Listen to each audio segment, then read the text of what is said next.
लेकिन नीतीश कुमार का चेहरा घोषित किए बगैर यदि एनडीए ने बिहार में चुनाव लड़ने की हिम्मत की तो फायदा तेजस्वी यादव को होगा। निशांत कुमार अभी चुनाव नहीं लड़ने जा रहे हैं। अच्छा, 2025 नहीं लड़ेंगे? मुझे लगता है, देखिए, निशांत कुमार को चुनाव जब कभी लड़ाना हो तो नीतीश कुमार इतने कमजोर तो भाई 2025 में नहीं हो जाएंगे, 2026 में नहीं हो जाएंगे कि बेटे के लिए एडजस्टमेंट नहीं हो पाएगा। और देखिए भागलपुर में जिस तरीके से नरेंद्र मोदी ने यह कहा हमारे लाडले मुख्यमंत्री, इस बात को बिहार के लोगों ने और जेडीयू ने अच्छे तरीके से नहीं लिया।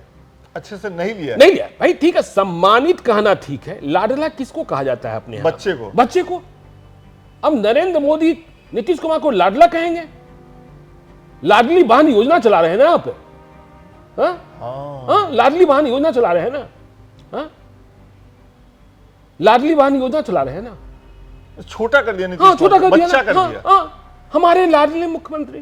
तो आप दिल्ली में हैं, लेकिन नजरें बिहार पर टिकी हुई हैं। बिल्कुल। इतनी हलचल तेज हो गई अचानक से दिल्ली का चुनाव होते ही कि समझ नहीं आ रहा कि चुनाव अभी होना है कि साल के आखिर में होना है। नहीं, देखिए विकास जी, चुनाव तो अब लगता है कि साल के आखिर में ही होना है, लेकिन चूंकि 2025 में चुनाव सिर्फ बिहार का चुनाव है और बिहार दिल्ली नहीं है, बिहार झारखंड नहीं है, बिहार देश का रास्ता है।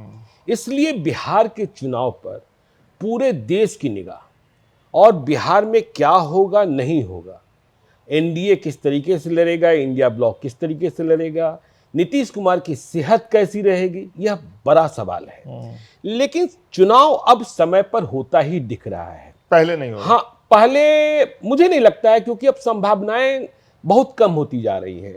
कि जो बातें हो रही थी कि भाई 3 मार्च को जब बजट आएगा तो ये जो मुफ्त की रेबड़ी है उसका ऐलान कर देंगे, तो उसका ऐलान करेंगे तो ठीक है, आप अप्रैल मई, आप 15 जून के पहले चुनाव कराना होगा।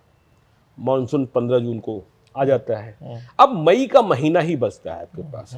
और इधर के दिनों में आपने नीतीश कुमार को भी देखा होगा कि वह बार बार इस बात का संकेत दे रहे हैं कि चुनाव समय पर। और आपने यह भी देखा होगा कि पिछले दिनों निशांत ने लाइव सिटी से ही बातचीत की, उसने कहा निशांत अब अधिक सक्रिय हो गए हैं नीतीश कुमार के पुत्र और बेहद संजीदे और सधे हुए दिखाई पड़ रहे हैं। उन्होंने कहा चुनाव में 8 महीना बचे हुए हैं। तो जो निशांत कह रहे हैं वह खुद नहीं बोल रहे हैं, उन्हें वह कहना है, उन्हें वह कहना है। जी बिल्कुल, आऊंगा मैं उस पे। निशांत है, हमारे बातचीत का टॉपिक है निशांत, लेकिन सबसे पहले मुझे ये कहना चाहिए और मुझे लगता है रिपोर्टर्स की तारीफ होनी चाहिए जब खास तौर पे संस्थान के संपादक बैठे हों। आपकी रिपोर्टर समरीन जबरदस्त काम करती है और खास तौर पर निशांत का इंटरव्यू जिस तरीके से लेकर के आई है, बिल्कुल, और बड़ी बात है, उसके लिए उनकी तारीफ बनती है। निशांत पे पहले बात कर लेते हैं।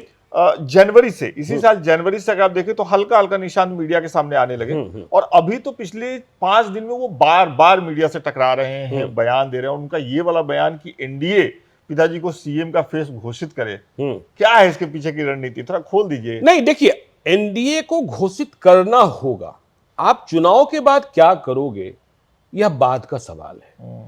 लेकिन नीतीश कुमार का चेहरा घोषित किए बगैर यदि एनडीए ने बिहार में चुनाव लड़ने की हिम्मत की तो फायदा तेजस्वी यादव को होगा।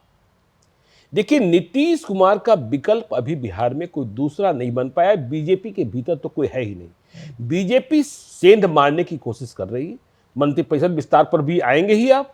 आपने देखा ही कि वहां किस तरीके से सेंध मारी हुई, लवकुश समीकरण में भी सेंध मारी कर दी गई, नालंदा तक घुस आई बीजेपी और सारी सीटें जो रिक्तियां थी सब कुछ हड़प लिया। तो जो निशांत दिखाई पड़ रहे हैं, आप यह भी देख रहे होंगे कि जो देश में क्षेत्रीय पार्टियां, रीजनल पार्टीज हैं, जिन रीजनल पार्टीज ने अपने उत्तराधिकारी को घोषित नहीं किया वह पार्टियां खत्म हो गई।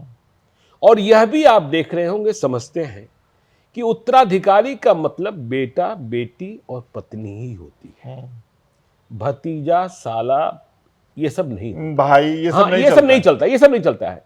और आप देख ही रहे ना, भतीजा के चक्कर में ममता बनर्जी भी परेशान है, मायावती भी परेशान है। हाँ, तो अब जब पूरी दुनिया यह भाई के चक्कर में लोक जनशक्ति पार्टी में, लोक जनशक्ति, हाँ, तो पूरी दुनिया जब यह कहने में लग गई कि नीतीश कुमार बीमार, नीतीश कुमार बीमार, नीतीश कुमार बीमार, तो सामने आ गए निशांत। वह कह रहे हैं कि 5 साल के लिए फिट एंड फाइन है, 100% फिट एंड फाइन है। और निशांत का जो अवतरण है, जो आप कह रहे हैं पिछले 5 दिनों से या पिछले 1 महीना से, वह मेरे लिए भी चौंकाने वाला है, क्योंकि निशांत बिल्कुल नपे तुले शब्दों में राजनैतिक बयान दे रहे हैं और इस बात की गवाही दे रहे हैं कि पिछले कुछ महीनों में उनका राजनैतिक प्रशिक्षण हुआ है। पहले वे अध्यात्म की बात करते थे, अब वे यह नहीं कह रहे हैं कि राजनीति में कब आएंगे, यह नहीं कह रहे हैं कि शादी कब करेंगे, लेकिन बिहार को नीतीश कुमार की जरूरत है। और देखिए कितने सधे हुए हैं। लालू यादव के संबंध में जब सवाल पूछा समरीन ने तो क्या कहा, वो मेरे पिता के, समझे ना, तो वो बिल्कुल सधे हुए।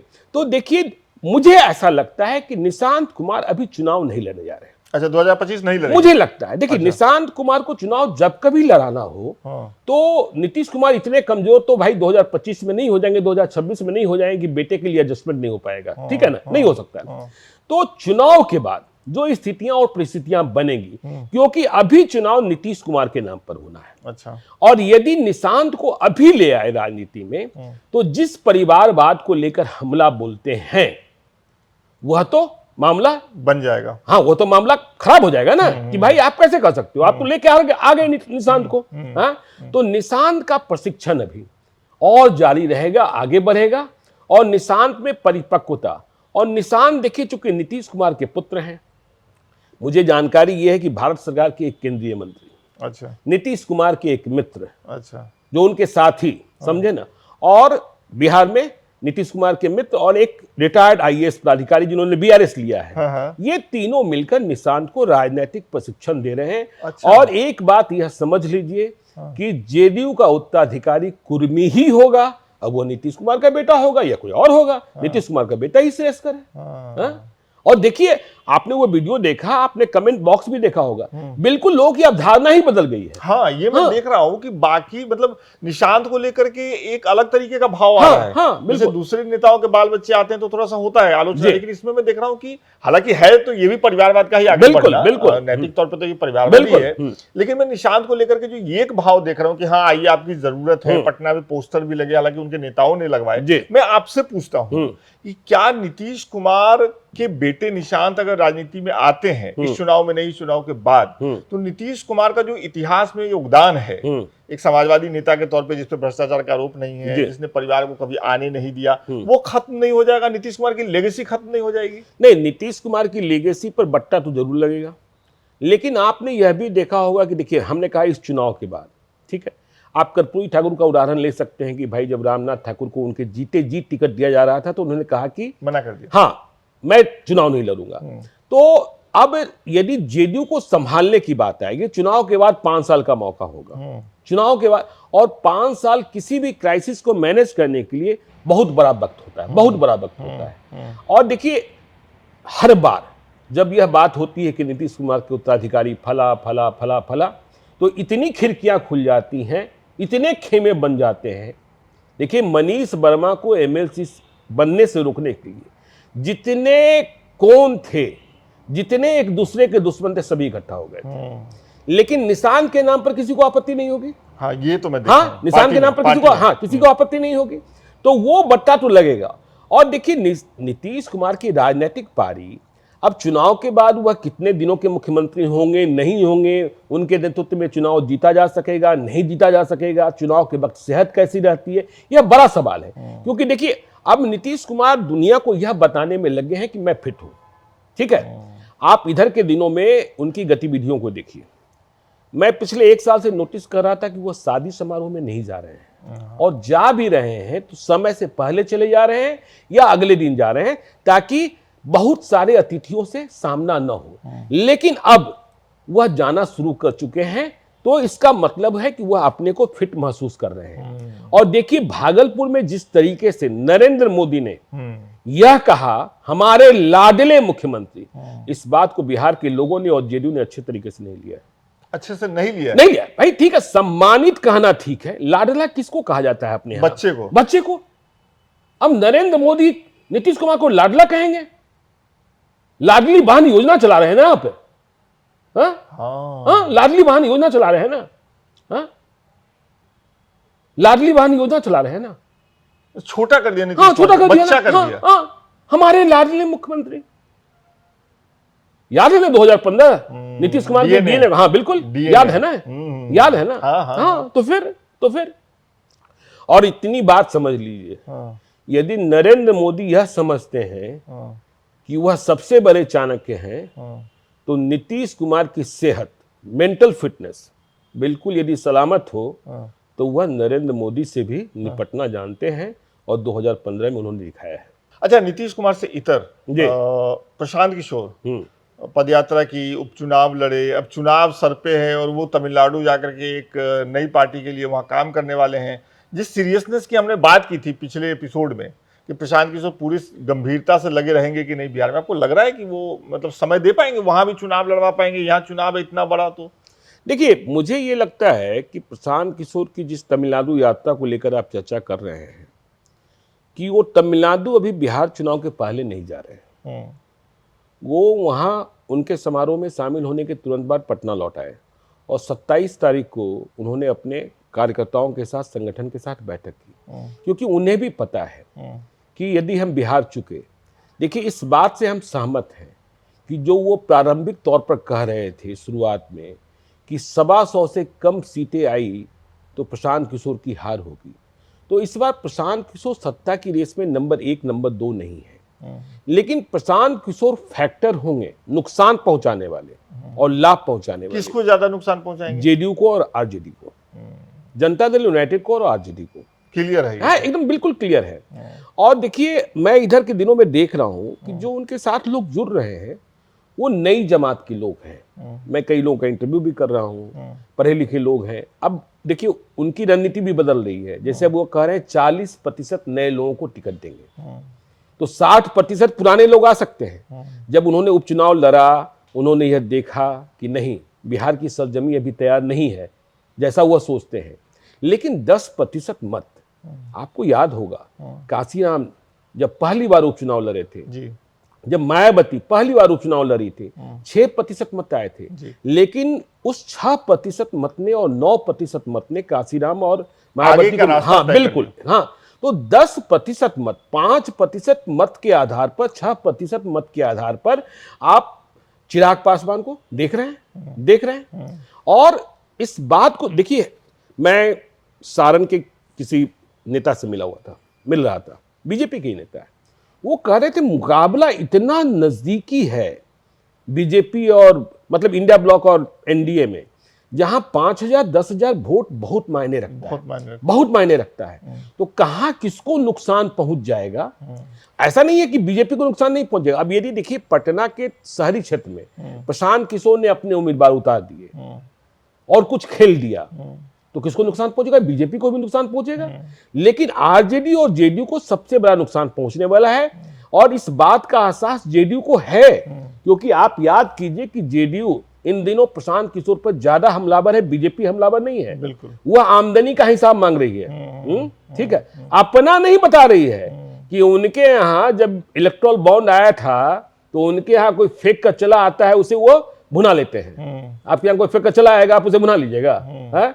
तो भाई, देश की राजनीतिक पार्टियां कैसे चलती हैं यह तो सभी को पता है, यह तो सभी को पता है, तो लोगों को पता है इसके बारे में। हाँ, मोर और लेस तो आरजेडी जी, तेजस्वी यादव ने घोषणा कर दी कि जो महिलाओं को कैश देने वाली बात है, पैसा देने वाली बात है, जो ऐसा लग रहा है कि भारतीय राजनीति में ट्रेंड की तरफ बन गया है। चुनाव जीतने का लोग मान चुके हैं, नेता मान चुके हैं कि ये सबसे अच्छा साधन है ना, कितना महिलाओं को देंगे, फ्री बिजली देंगे, तमाम चीजें देंगे।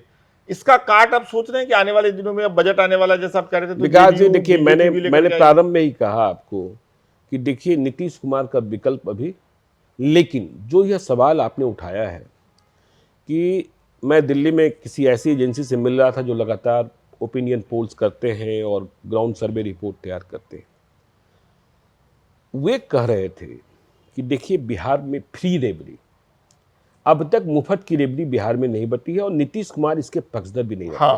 मुझे बिहार सरकार के एक मंत्री बता रहे थे कि जब नीतीश कुमार के समक्ष बीजेपी ने यह प्रस्ताव रखा कि भाई महिलाओं के लिए, बहनों के लिए ये योजना लानी है, वृद्धों पर वो तैयार थे, ठीक है, वृद्धों पर तैयार हैं, विधवा तैयार हैं, लेकिन उनका कहना था कि देखिए, इस तरीके से फ्री हर व्यक्ति को, यह ठीक बात नहीं है। लेकिन चुनाव आ रहा है तो खैर जो आप लोग समझते हैं कीजिए। तो ये मुफ्त की रेबड़ी जो है, अब 3 तारीख को बजट आने दीजिए, यदि इन्होंने 1500 रुपए दिए महिलाओं को और तेजस्वी ने 2500 रुपए की बात कर दी, 2500 रुपए की, तो फिर समीकरण गडमड हो सकता है। अच्छा, मैं ऐसे कई लोगों से मिल रहा हूं और आप चुनावी नतीजे देखते हैं, उसको पढ़ते हैं, समझते हैं कि ये जो रुपए का गणित है ना, वह सभी जाति समीकरण को ध्वस्त कर देता है। अब 200 यूनिट फ्री बिजली की बात हो रही है। दिल्ली के लिए बड़ा आसान था जब अरविंद केजरीवाल ने कहा था, क्योंकि यहाँ हाई एंड यूजर अधिक हैं जी, हाँ, और 200 यूनिट वाले कम है, तो आप उसकी भरपाई कर लेते हो। लेकिन बिहार में तो 95% 200 यूनिट वाले ही हैं, तो बिहार में बिजली फ्री हो जाएगी और जो 5% वाले हाई एंड यूजर हैं उनके लिए बिजली इतनी महंगी हो जाएगी। और महिलाओं के लिए चाहे 1500 रुपए की बात आप करेंगे तो साल के 18,000 रुपए हो जाएंगे, 2500 रुपए की बात करेंगे 30,000 रुपए हो जाएंगे। 5 करोड़ से 6 करोड़ महिलाएं हैं, 5 करोड़ ही मानते हैं, 30,000 रुपए आप दे रहे हैं, 1.5 लाख करोड़ रुपए कहां से आएगा? बिहार के पास ये 2,70,000, हाँ, तो कहां से आप देंगे? और आप देख ही रहे हैं कि भाई झारखंड में क्या हुआ, महाराष्ट्र में क्या हुआ, दिल्ली में घोषणा करके सरकार फंसी हुई है। मैं कल कहीं दिल्ली में ऑटो से चल रहा था, तो मैंने ड्राइवर से पूछा कि 8 तारीख को खाते में पैसे आ रहे हैं ना, तो उसने कहा भगवान के भतीजों की सरकार ही या झूठी बोलती है। भगवान के भतीजों की सरकार या झूठी बोलती है, हरियाणा में भी झूठ बोली। और अब देखिए सुप्रीम कोर्ट में जो मसला चल रहा है, हाई कोर्ट में मसला चल रहा है, अब केंद्र भी एक रास्ता। भाई आप अनाज खिलाते खिलाते और आप समझते हैं क्या हो रहा, भाई आप किसी को काम के लायक घर में काम करने वाली महिलाएं नहीं मिलेगी यदि आपने 2500 रुपया कर दिया, या फिर उनकी डिमांड। आप तो झारखंड को बहुत करीब से देखते हैं, झारखंड की महिलाएं पूरे देश में काम करती हैं। अब जैसे ही हेमंत सरकार ने घोषणा की, वहां आपने देखा 1100, 2100, 2500, भाई पहले तो 1000 या 1100 की बात थी ना। बीजेपी जब आए हेमंत बिश्व शर्मा और शिवराज सिंह चौहान, तो उन्होंने कह दिया 2000 दे देंगे, तो कह दिया 2500 दे देंगे। पूरा गणित ही बदल गया, पूरा गणित ही बदल गया। आपने छत्तीसगढ़ में देखा था मतहारी योजना, जब सारे लोग कह रहे थे कि कांग्रेस पार्टी नहीं हार रही है, तो मतहारी योजना, बिहार के ही नितिन नवीन वहां के प्रभारी थे, किस तरीके से बूथों पर फॉर्म भरवाया गया और पूरा का पूरा खेल ही बदल गया। तो 3 तारीख का बजट बड़ा इंपॉर्टेंट होगा, उससे तय होंगी बहुत सारी चीजें। और तेजस्वी यादव को अभी घोषणा करने में कोई दिक्कत नहीं, विपक्ष में है। हाँ, देखिए अब तो आपकी दिल्ली की मुख्यमंत्री कह रही है ना कि भाई खजाना खाली है, हम कहां से दे।